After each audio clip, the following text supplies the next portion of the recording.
জুলাই সনদ বাস্তবায়ন নিয়ে রাজনৈতিক অঙ্গনে তৈরি হয়েছে বড় ধরনের মতপার্থক্য। বিএনপির অবস্থান, আগামী নির্বাচনের মাধ্যমে সংসদ গঠিত হলে সেই নির্বাচন সংসদই এই সনদ বাস্তবায়ন করবে।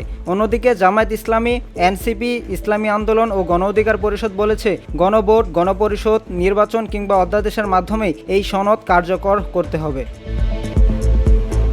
জাতীয় ঐক্যমত কমিশন জানিয়েছে, রাজনৈতিক দলগুলোর সঙ্গে একাধিক দফা আলোচনার পর জুলাই সনদের খসড়া প্রস্তুত করা হয়েছে এবং তা তাদের কাছে পাঠানো হয়েছে। আগামী সেপ্টেম্বরের প্রথম সপ্তাহের মধ্যে এই সনদ ঘোষণার পরিকল্পনা করছে কমিশন। তবে বাস্তবায়ন প্রক্রিয়া নিয়ে দলগুলোর মধ্যে দ্বন্দ্ব স্পষ্ট হয়ে উঠেছে।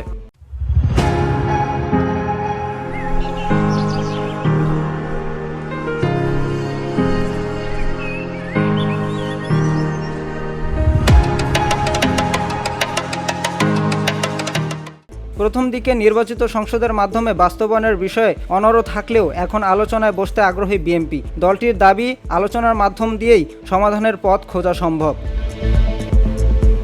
অন্যদিকে এনসিপি ও জামাত ইসলামী বলেছে, সুষ্ঠু নির্বাচন আয়োজনের জন্য জুলাই সনদ বাস্তবায়ন ছাড়া বিকল্প নেই। তাই দ্রুত গণভোট বা গণপরিষদ নির্বাচনের মাধ্যমে সনদ কার্যকরের তাগিদ দিচ্ছে তারা। গত 5 আগস্ট অন্তর্বর্তী সরকার জুলাই অভ্যুত্থানের ঘোষণাপত্র দেয়। ওই অনুষ্ঠানে বিএনপি, জামাত, এনসিপি সহ অন্যান্য রাজনৈতিক দলের শীর্ষ নেতারা উপস্থিত ছিলেন। তবে এই ঘোষণা হতাশা প্রকাশ করে এনসিপি ও জামাত ইসলামী। এরপরই জুলাই সনদের আইনি ভিত্তি ও বাস্তবায়ন নিয়ে রাজনৈতিক দলগুলোর মতবিরোধ প্রকাশ্যে আসে, যা সামনে দেশের রাজনৈতিক অঙ্গনে আরও জটিল করে তুলতে পারে। জুলাই সনদ বাস্তবায়ন ইস্যুতে রাজনৈতিক দলগুলোর এ ভিন্নমুখী অবস্থানই এখন জাতীয় ঐক্যমত কমিশনের সবচেয়ে বড় চ্যালেঞ্জ হয়ে দাঁড়িয়েছে।